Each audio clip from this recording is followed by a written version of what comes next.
그들 간의 이권 사부. 회사원 스나이퍼 H. 그로부터 하얀 운수 기사들이 승객들과 트러블이 상당한 수준으로 발생하고 있었다.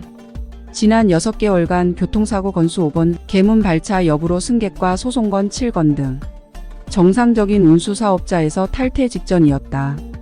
회사가 법적인 여러가지 문제로 시달리자 하얀 운수 백운수 사장에게는 회사를 넘기라는 좁은 역의 김영도의 말은 오히려 반가울 정도였다.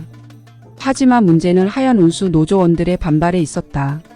왜 안성 기반의 유일한 운수회사를 평택 기반의 좁은 여객에게 넘기냐는 반발이었다. 하지만 그들의 다른 속내는 회사가 통합되면서 신분 보장이 어려워지고 퇴사를 해야 할지도 모른다는 불안감이 한몫을 하고 있었으며 그의 중심에는 운전기사 박진석이 한몫을 단단히 하고 있었다. 박진석은 수도권의 괜찮은 대학교를 중퇴한 먹물 좀 먹은 운동권 학생 출신의 노동운동 전문가였다. 하얀 운수의 다른 운전자들은 그를 존경하고 따르고 있었다. 그러고 보면 70번 운전기사 박진석과 이상도의 트러블은 우연이 아니라고 볼 수도 있었다.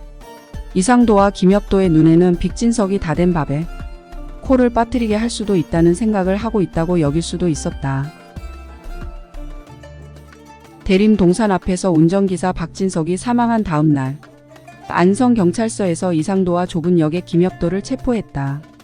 김엽도는 박진석을 총기로 살해한 혐의가 주어졌고 이상도는 공범으로 지목됐기 때문이었다. 증거로는 누군가의 전화를 받고 안성으로 향했던 김엽도의 차 트렁크에서 스나이퍼용 총이 발견됐으며 총구에서는 발사 흔적이 남아 있었다. 그렇게 두 사람의 야망은 수포로 돌아가고 말았다. 며칠 뒤 안성 원곡의 지물리 저수지 으슥한 곳에서는 에쿠스 리무진을 타고 온 노신사가 H에게 10억의 현금이 든 돈가방을 넘기고 있었다. 그리고 두 사람은 유유히 헤어졌다. 노신사는 바로 안성 공도의 땅부자 이상도의 아버지 이졸부였다. 한 달 전 아들이 좁은 역의 김엽도와 작당을 해서 자신이 대출을 신청한 것처럼 허위 문서를 만든 것을 발견했다.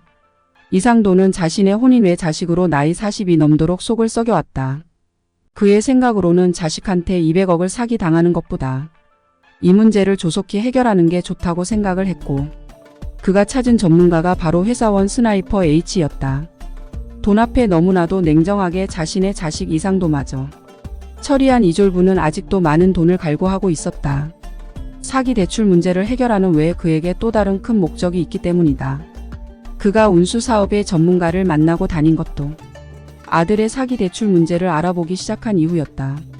그리고 조용히 폐사 직전에 70번과 사장이 살인자로 몰려 문을 닫게 될지도 모를 50번 두 회사를 동시에 집어삼킬 계획을 진행 중에 있었다.